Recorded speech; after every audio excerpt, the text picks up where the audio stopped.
Assalamualaikum warahmatullahi wabarakatuh. Halo semuanya, jumpa lagi dengan saya Chow Sing Sing, kurator dari Podcast Horror Night Story. Halo, apa kabar semuanya? Semoga kalian semua sehat-sehat ya. Dan seperti biasanya pada malam hari ini, saya kembali dan akan menceritakan sebuah kisah mistis untuk kalian semua.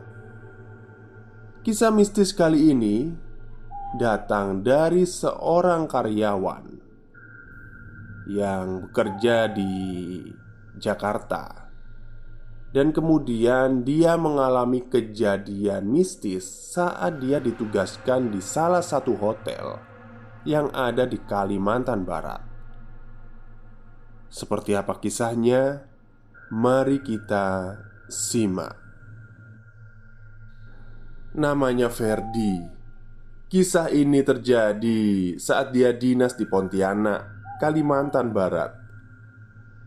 Hari Senin di pagi hari, tepat pukul 8:45. Ferdi baru saja sampai di kantornya yang seharusnya masuk di jam 8 pagi. Jangan heran, Ferdi memang karyawan teladan, alias telat karena dandan. Digarisbawahi bahwa teladan di sini bukanlah dalam artian teladan yang tidak pernah terlambat. Tetapi untungnya, untuk divisi absensi tidak dipermasalahkan, asalkan yang terpenting adalah progres dan achievementnya. Karena memang divisinya Ferdi ini adalah analis proyek, jadi otomatis bisa dikatakan dia lebih banyak menghabiskan waktu jam kerja di proyek atau lapangan. Lanjut ke cerita. Tepat pukul 9 pagi, Ferdi yang baru saja absen Finger langsung menuju ke warung kopi, tempat biasa tim divisinya berkumpul. Ya, benar saja. Di sana sudah terdapat David, Hendra, dan Bang Indra. "Mang, saya pesen es kopi ya," seru Ferdi kepada sang penjual. "Siap bos. Tumben nih, baru berempat yang kumpul." Ferdi yang mendengar itu pun mengedarkan pandangannya. "Oh iya, Bang Hendra kemana?" tanyanya kepada Bang Indra yang menyadari bahwa salah satu dari mereka belum datang. Bang Indra menjawab, "Ada meeting internal tadi sama manajer." Disambung dengan jawaban David, "Bang Hendra sudah di ruangan manajer sejak pukul 8 tadi pagi bang." Ferdi balik bertanya, "Loh, tumben pagi-pagi banget udah absen. Roman-romannya ada yang mau kasbon nih, hehe." Di akhir kalimatnya, Ferdi tertawa kecil. Lalu David menjawab, "Kayaknya sih gitu bang. Tapi dengar-dengar Bang Hendra mau ditugasin ke Kalimantan Barat bang." Ferdi mengangguk-anggukkan kepalanya, mengingat bahwa cabang perusahaan yang ada di Kalimantan, penjualan produknya merosot 60% dari normal biasanya. Ya, membuatnya tidak heran. Jadi, perusahaan tempat mereka bekerja itu adalah sebuah perusahaan Jepang yang bergerak di bidang desain interior untuk gedung perkantoran dan rumah mewah. "Oh gitu bang," jawab Ferdi. "Aduh, tapi Hendra kayaknya nggak bisa pergi tugas ke sana deh. Karena setahu gue, anaknya yang masih SMP habis kecelakaan motor di kompleksnya dan tangannya patah. Mungkin itu jadi pertimbangan dia karena harus bolak-balik ke rumah sakit bawa anaknya check up," ucap Bang Indra. Ferdi beruhria. Tatapannya terarah kepada David yang sejak tadi hanya menjadi pendengar. Lalu dia berkata, Kalau gitu David aja bang, gantiin Bang Hendra tugas ke Kalimantan Barat, gimana?" Mendengar namanya disebutkan, Sontak David menggeleng. Dia menjawab, "Wah, saya mau ditugasin ke Medan bang. Rabu aja udah berangkat." Bang Irwan aja deh, gimana bang?" Ferdi beralih bertanya kepada Bang Irwan. Bang Irwan menjawab, "Justru itu Fer, gue itu ke Medan sama David." "Oh, ya udah kalau gitu Bang Indra aja." "Wah, kalau aku sih mau ke Aceh." "Waduh, otomatis bisa-bisa saya sendiri nih yang menganalisa pasar di Kalimantan Barat," jawab Ferdi. Tepat pukul 11 siang, handphone Ferdi berbunyi. Dengan segera dia mengambil handphonenya. Terpampang nama bu manajernya di layar handphonenya. "Fer, kamu di mana?" Itu adalah kalimat pertama yang Ferdi dengar setelah mengangkat sambungan telepon itu. "Di kantor lantai 1 bu, kenapa ya?" "Bisa ke ruangan saya?" "Ke lantai 4, mau ngobrol seputar penjualan di Kalimantan Barat yang merosot pesat nih." Ferdi bergumam pelan. Benar apa firasatnya. Sudah dipastikan dia akan mengurusi permasalahan di Kalimantan Barat selama 3 bulan. Baik bu, sebentar ya, nanti saya ke ruangan ibu." Ferdi menghembuskan nafasnya. Setelah menyimpan kembali handphonenya, dia menatap teman-temannya yang sejak tadi diam, seraya mendengarkan perbincangan Ferdi dengan sang penelpon. "Bu manajer ya bos?" tanya Bang Indra. "Iya nih bang." Sambil tertawa, Bang Indra berkata, "Semoga betah ya bos di Kalimantan." Haha. "Aduh, sialan. Kenapa harus gue sih?" runtuk Ferdi sambil menepuk jidatnya sendiri. Ferdi bergegas beranjak ke lantai 4, menggunakan lift untuk menuju ruangan manajer. Setibanya dia di lantai 4 dan langsung menuju ke ruangan manajer. Ketika akan ingin mengetuk pintu, secara tidak langsung Bang Hendra membukanya. "Loh, kok tahu bang gue mau masuk?" tanya Ferdi. "Langkah sepatu lo kedengaran bos." Melihat ekspresi terkejut sekaligus bingung membuat Bang Hendra tidak bisa menahan tawanya. Menurutnya ekspresi temannya itu sangat lucu. "Enggak lah, kebetulan gue mau ke ruangan dapur nih, minta dibuatin jus anggur sama si OB," ralat Bang Hendra. "Oh, oke lah bang, gue masuk dulu ya." Tanpa menunggu balasan Bang Hendra, Ferdi langsung memasuki ruangan. Di sana bu manajer telah menunggu kedatangannya. Dengan senyum ramahnya, bu manajer menyapa Ferdi. "Hai Fer, apa kabar?" tanya manajer sambil duduk di kursi dengan meja ukiran kayu di depannya. "Saya baik bu, sangat baik," jawab Ferdi. "Iya, terlihat fresh ya wajah kamu Fer." Ferdi hanya tersenyum kecil untuk menanggapi kalimat manajernya itu. "Aku udah pesen orange juice. Nanti tunggu minumannya datang, kita ngobrol ya, di sofa aja." Sambil nunggu si Hendra datang, sambung sang manajer yang diangguki oleh Ferdi. Setelahnya, keduanya memasuki obrolan biasa, seperti seputar proyek yang sedang Ferdi tangani atau hal-hal lainnya. Tidak lama kemudian Bang Hendra kembali ke ruangan dengan membawa 3 orange juice. Obrolan kembali ke tujuan. Jadi gini Fer, cabang kita yang di Kalimantan Barat itu sedang mengalami kesulitan, hingga penjualan mereka itu menurun sebesar 60% dari biasanya." Ferdi terus mendengarkan dengan seksama. Sesekali dia mengangguk kecil, paham apa yang menjadi permasalahan. Rupanya para sales yang dipekerjakan di wilayah Kalimantan Barat kurang konsisten dalam menjalankan pekerjaannya. Maka dari itu, Ferdi paham apa yang harus dia lakukan. Terjun langsung ke konsumen untuk mengembalikan kepercayaan mereka adalah jawabannya. Sang manajer juga bercerita bahwa seharusnya tugas ini dia berikan ke Bang Hendra. Tetapi mengingat keluarganya tengah mengalami cobaan, jadi Bang Hendra mengambil cuti dan tidak bisa bertugas ke Kalimantan Barat. Oleh karena itu, Ferdilah yang ditunjuk sang manajer untuk menggantikan Bang Hendra. Ya, Ferdi hanya bisa mengangguk pelan.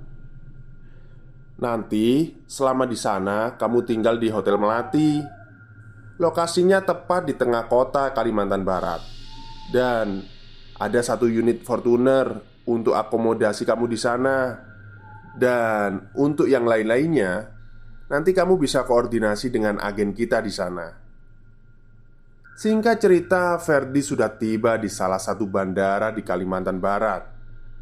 Ferdi merogoh saku celananya, mengambil benda pipih, handphonenya, dan segera menelpon ke kantor pusat. Karena tidak ada supir agen kantor yang menjemputnya.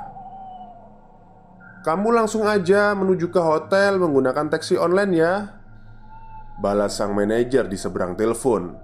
Mendengar itu, Ferdi mengernyitkan dahinya heran. Walau begitu, dia tetap mencoba berpikir positif. Mungkin mereka semua sedang sibuk, pikirnya saat itu. Ferdi tiba di Hotel Melati tepat pukul 11 siang. Diperhatikannya bangunan tinggi yang berdiri di depannya dengan seksama. Tua. Itulah penilaian pertama Ferdi pada bangunan itu. Ferdi tersenyum dan mengangguk kecil ketika resepsionis hotel itu menyambutnya dengan menyebut namanya. Ferdi menerima kunci kamar dan kunci mobil yang diserahkan. Kamarnya berada di lantai 2 dengan nomor kamar 302. Dapat Ferdi rasakan sesuatu yang aneh. Seakan ada yang tidak menginginkan kehadirannya karena tidak ada sambutan dari tuan rumah. "Mari saya antarkan ke kamar dan kopernya biar nanti Rumboy aja yang bawakan." "Baik, tolong dibawakan ke kamar ya," ucap Ferdi. Di tengah perjalanan, dia mencoba menanyakan letak kantornya. Untungnya letak kantor itu cukup dekat dengan hotel yang kini ia tempati. Hanya perlu melewati lampu merah di sebelah kiri, dan gedungnya berwarna biru laut. Ferdi berinisiatif untuk pergi ke minimarket yang letaknya berseberangan dengan hotel untuk membeli beberapa kebutuhan. Sekembalinya dari minimarket, Ferdi dikejutkan dengan sosok pria berwajah putih pucat dengan ekspresi yang datar. Pria itu sempat menegurnya seraya melangkah keluar dari garasi hotel yang sedikit gelap. "Pak Ferdi ya?" tanyanya. "Iya pak, betul. Maaf, dengan bapak siapa ya?" Ferdi balik bertanya. "Saya Alex, penanggung jawab kantor sekaligus kantor ini," jawab dia memperkenalkan diri. Setelahnya, Ferdi pamit untuk masuk ke hotel dan langsung dipersilahkan oleh pria yang memperkenalkan namanya sebagai Alex itu. Setibanya di kamar, Ferdi langsung menelpon manajernya, menanyakan siapa kepala cabang di Kalimantan Barat. Dia terdiam sejenak ketika sang manajer menjawab bahwa Pak Donilah kepala cabang di sana. Lalu, siapa Alex yang baru saja mengatakan kepada Ferdi bahwa dia adalah penanggung jawab kantor? Terlebih, sang manajer juga mengaku bahwa tidak mengenali orang yang bernama Alex. 30 menit kemudian, handphone Ferdi berbunyi, menandakan sebuah panggilan masuk. "Halo, selamat siang." ucap Ferdi. "Siang, Pak Ferdi ya? Saya Alex, yang pegang cabang Kalimantan Barat, Pak." "Oh, Bapak yang tadi dibawa ya?" Hening tidak ada jawaban. Tetapi Ferdi tidak mempermasalahkan. "Nanti bisa kita makan malam bersama di restoran dekat, Pak. Dekat Sungai Kapus, Pak. Nanti lokasinya akan saya share log." "Oh, baik, Pak," kata Ferdi. Setelah sambungan telepon terputus, Ferdi duduk diam memikirkan beberapa pertanyaan yang mulai menyerang otak kecilnya. Jadi, kepala cabang di sini itu Alex atau Doni? Lalu, Pak Alex ini dapat nomornya dari siapa? Tidak mau ambil pusing, akhirnya Ferdi memilih melupakan pertanyaan-pertanyaan itu. Selepas salat duhur, Ferdi tertidur dan bangun pada pukul 4 sore. Setelah dia usai mandi, handphonenya kembali berdering. Dan kali ini adalah panggilan dari Pak Doni. "Halo Fer, bisa ke restoran lobby hotel? Saya sudah pesankan kamu kopi nih." Oke Pak, saya ke sana." Ferdi yang semakin bingung mencoba bersikap tenang. Setibanya dia di lobi hotel, terlihatlah Pak Doni yang sudah menunggunya. Keduanya pun mengobrol seputar keadaan di Kalimantan Barat. Di akhir obrolan, Ferdi menyempatkan diri untuk bertanya kepada Pak Doni mengenai pria bernama Alex. Ekspresi heran dari Pak Doni langsung Ferdi dapatkan. "Loh, dari mana kamu dapatkan nama itu?" "Oh enggak Pak, saya tadi mendapatkan telepon. Ngakunya dari Pak Alex," jawab Ferdi. "Bicara apa dia?" tanya Pak Doni dengan mempertahankan ekspresi herannya. "Dia hanya mengucapkan selamat datang aja Pak." "Oh gitu. Alex itu anak saya Pak. Dia orangnya baik kok. Dia studi di Singapura sekarang," jawab Pak Doni. Ferdi tidak menceritakan perihal undangan makan malamnya oleh Pak Alex kepada Pak Doni setelah mendengar penjelasannya. Diceknya kembali handphonenya. Tidak ada notif pesan dari Pak Alex yang berjanji akan mengirimkan alamat restoran untuk melakukan makan malam bersama. Karena itu, dia berinisiatif menuju restoran dengan bantuan Google Map. Ya, tidak butuh waktu lama. Ferdi telah sampai di tempat tujuan. Jarak tempuh dari hotel ke lokasi hanya membutuhkan waktu selama 15 menit dengan menggunakan mobil. Ferdi mengernyitkan dahinya, heran. Bangunan di depannya sudah tampak berdebu, membuktikan bahwa bangunan itu sudah lama ditutup. Melihat itu, Ferdi mencoba menghubungi Pak Alex. Setelah mengecek nomor Pak Alex, Ferdi terdiam sesaat ketika mengetahui bahwa nomor tersebut adalah nomor dari luar negeri. Beberapa kali Ferdi mencoba menghubungi. Tidak ada respon dari Pak Alex. Akhirnya dia memutuskan untuk berjalan-jalan ke alun-alun daerah seraya mapping daerah. Tepat pukul 10 malam, Ferdi kembali ke hotel. Setibanya di sana, resepsionis berucap kepadanya bahwa Pak Doni sempat ke hotel dan berniat mengajak Ferdi untuk makan malam bersama. Ferdi mengucapkan terima kasih setelah mendengarkan penjelasan dari sang resepsionis. Saat Ferdi memasuki kamarnya, kedua matanya menangkap selimut yang ada di kasurnya. Terlihat seperti ada seseorang yang baru saja mendudukinya. Ya, terlihat jelas bekas duduk di sana. Sempat berpikir, siapa yang baru saja duduk di sana? Tetapi Ferdi mencoba berpikir positif. "Ah, mungkin itu bekas tas aku," gumamnya. Setelah kejadian itu, 2 minggu berlalu Ferdi di Kalimantan. semua berjalan normal. Hingga di minggu ketiga, dia mulai merasa adanya gangguan. Dibukanya Atriket Pontianak. Dia merasa aneh karena di MacBook-nya yang terbuka hanya seputar mistis tentang kuntilanak. Singkat cerita, Ferdi dekat dengan salah satu kliennya. Ya, sebut saja namanya Lydia.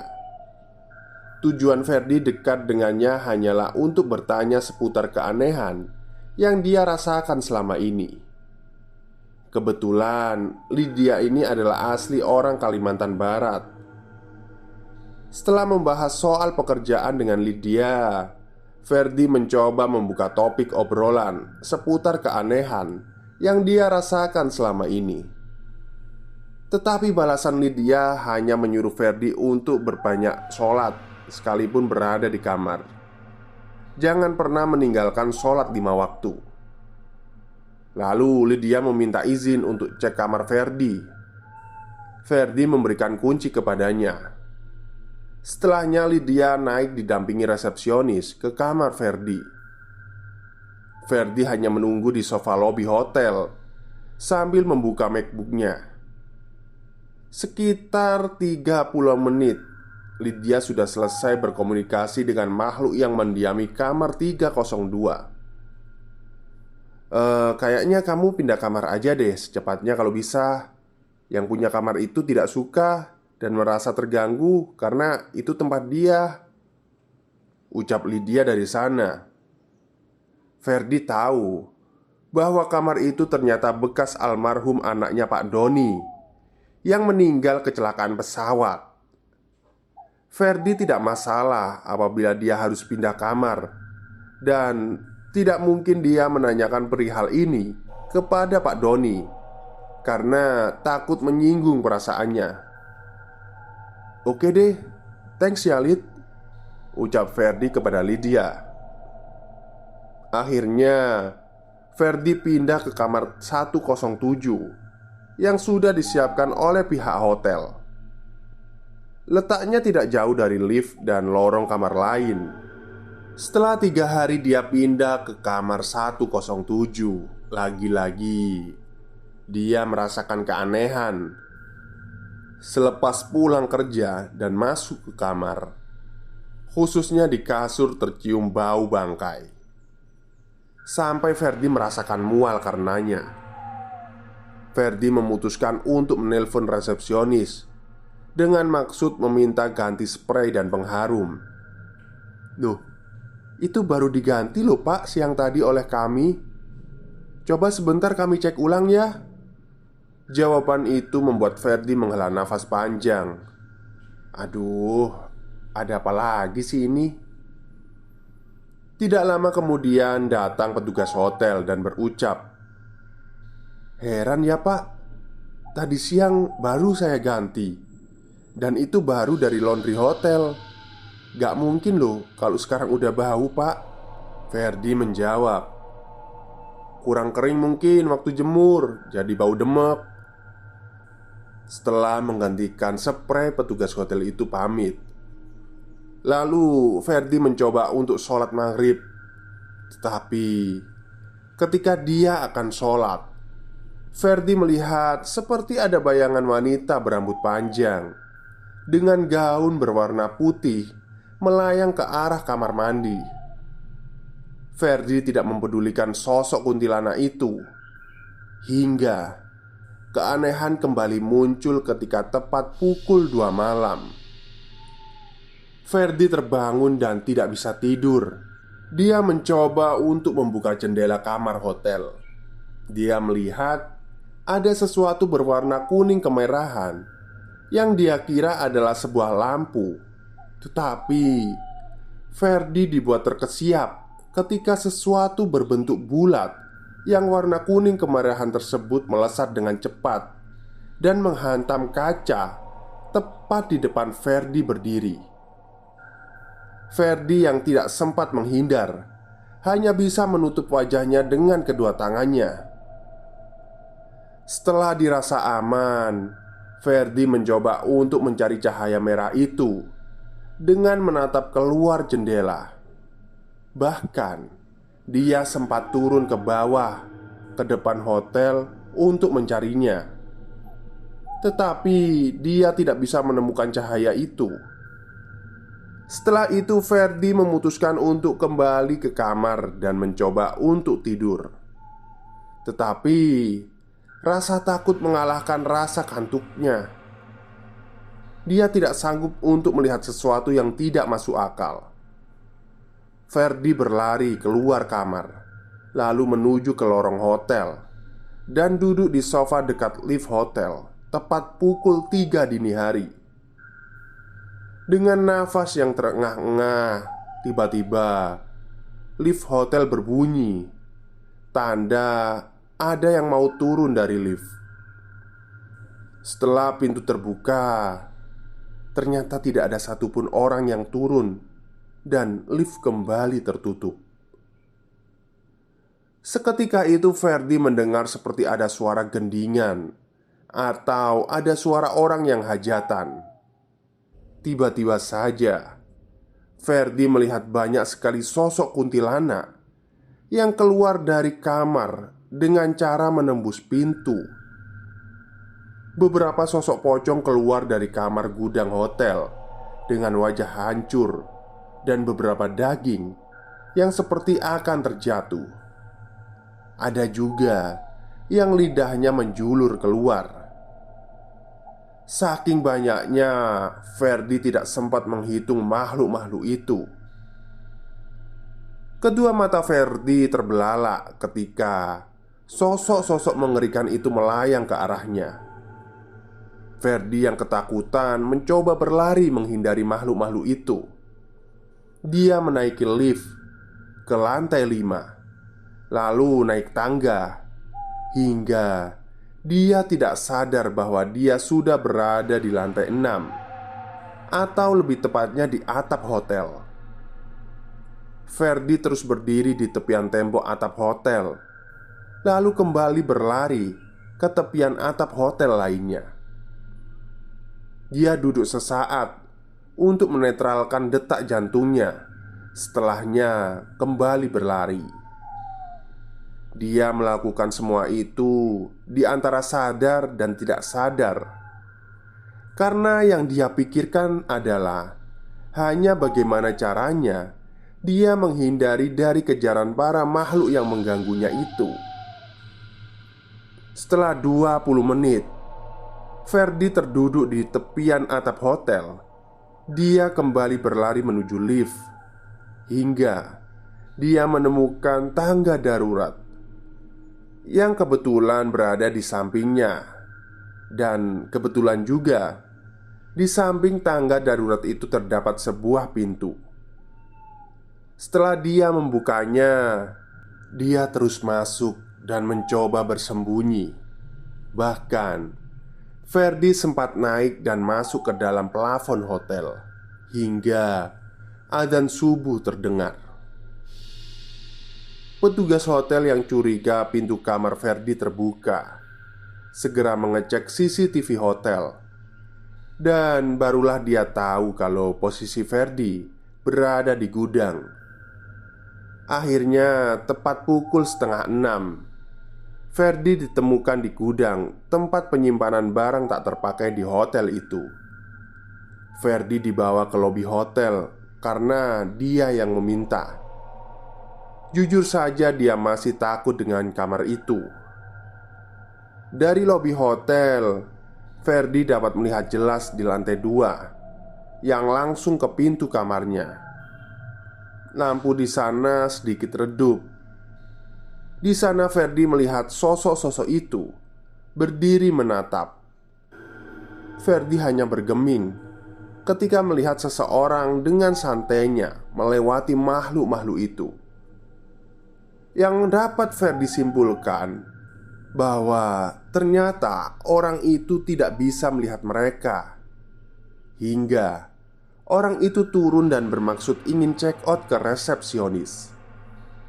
Sambil menatap Ferdi heran, orang itu berlalu lalang.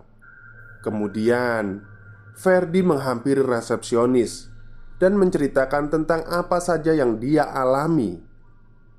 Dia pun berkata, "Bapak lihat sosok wanita ya?"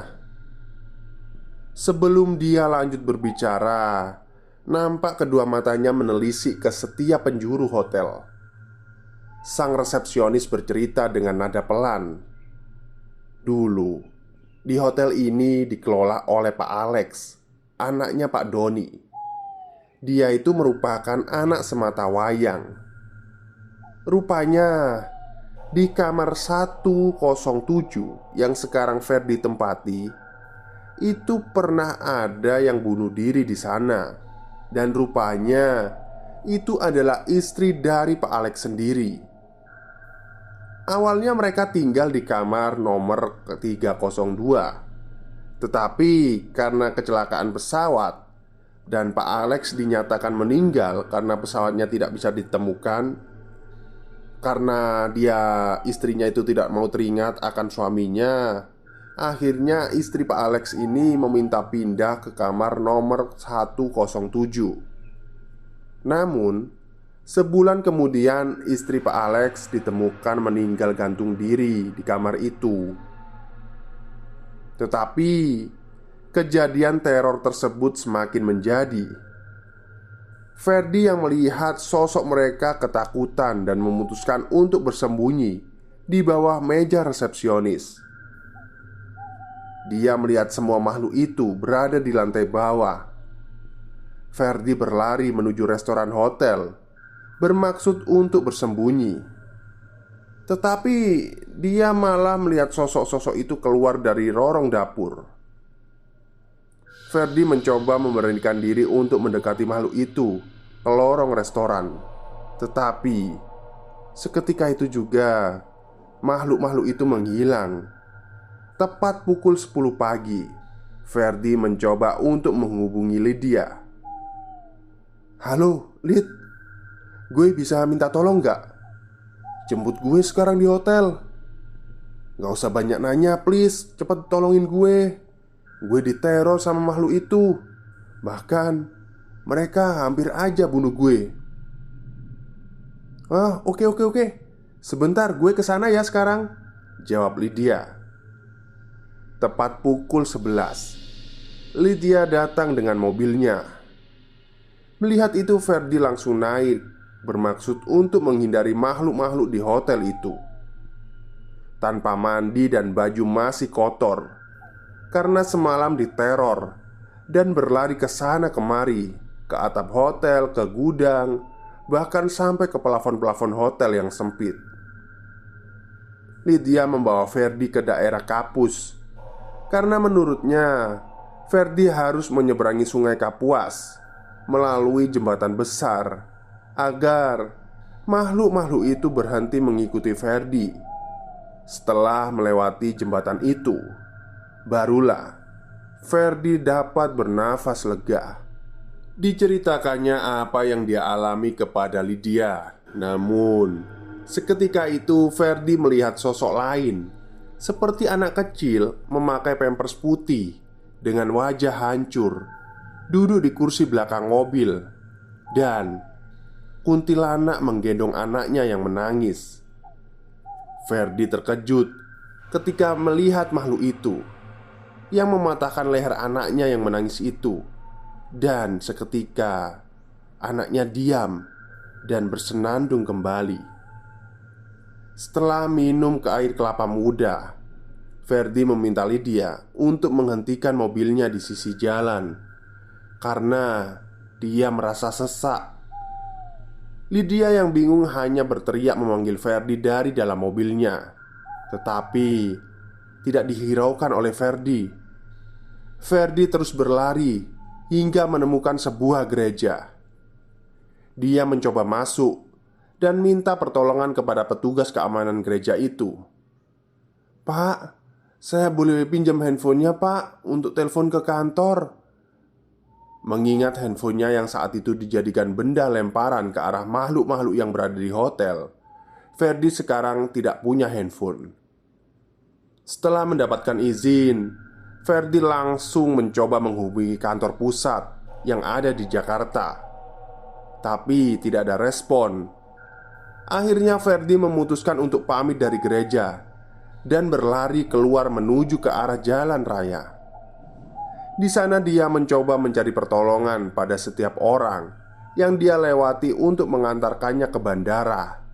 Tetapi respon mereka nampak ketakutan saat melihatnya. Hingga seorang bapak tukang becak meneriaki Ferdi, "Dek, dek, sini dek!" Sambil tangannya melambeh memanggil Ferdi. "Kamu itu banyak diikutin makhluk halus. Kamu harus segera pulang ke Jakarta cari pertolongan. Makhluk-makhluk itu kelihatannya jahat. Mereka mau kamu mati di sini dan roh kamu menjadi tetap di sini," sambung bapak tersebut. Mendengar itu, Ferdi mendekat. Ferdi tidak sanggup untuk menahan tangisnya karena ketakutan. Dengan isak tangis, Ferdi berkata, "Pak, tolong saya, Pak. Saya akan kembali ke Jakarta, Pak." Bapak itu memanggil ojek online yang kebetulan melintas. Ferdi sempat bingung saat bapak itu memanggil tukang ojek dengan sebutan Pak Haji. "Ini tolong antarkan anak ini ke bandara ya." Sang tukang ojek hanya tersenyum. Selama perjalanan ke bandara, dapat Ferdi rasakan bahwa sosok-sosok makhluk itu masih mengikutinya. Bahkan dia merasa seperti ditiup angin besar sampai motor yang dia tumpangi oleng. Sang ojek online terus melantunkan ayat-ayat suci. "Dibantu baca doa sebisanya ya mas, jangan putus." Ferdi tidak menjawab. Dia langsung menuruti ucapan sang ojek. Singkat cerita, mereka telah tiba di bandara siang itu. Tiba-tiba ada seseorang berseragam loreng berbicara dengan nada tinggi. Pergi kamu! Jangan ikuti orang ini, makhluk jahat." Seketika itu juga Ferdi mendengar suara lirih di belakang berkata, "Manusia ini akan menemaniku di sini.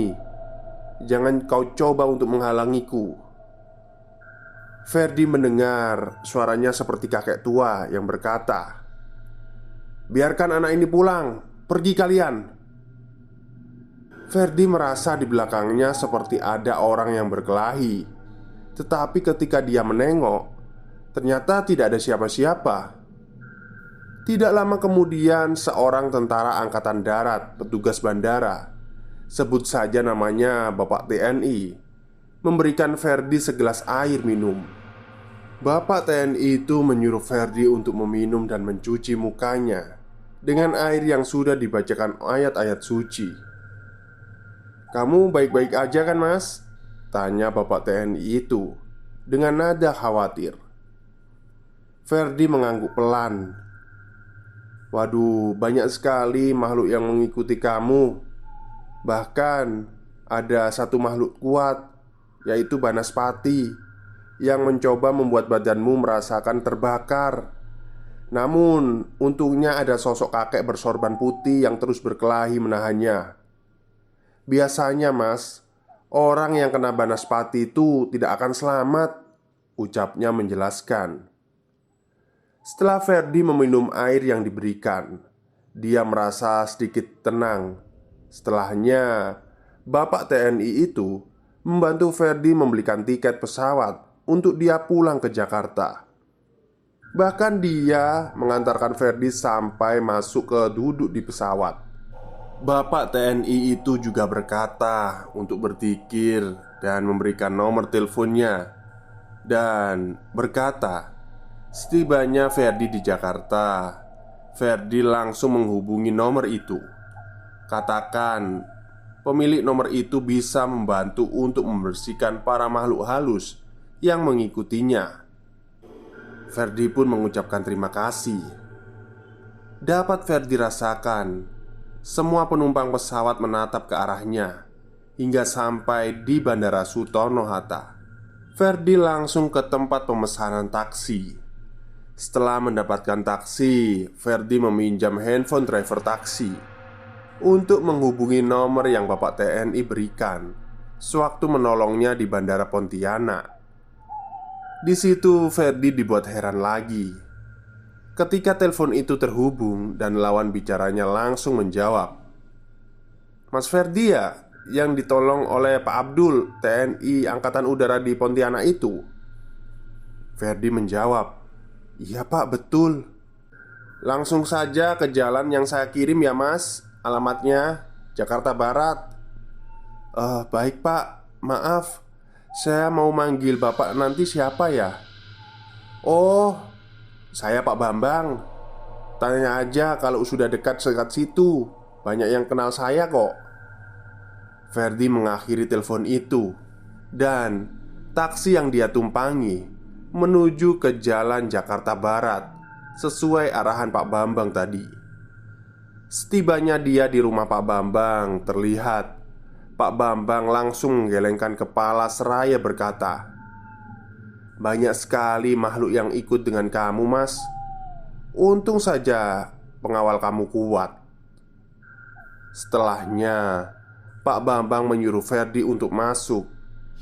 Melihat raut ketakutan Ferdi, Pak Bambang berkata bahwa makhluk yang mengikuti Ferdi tidak akan bisa masuk ke rumahnya.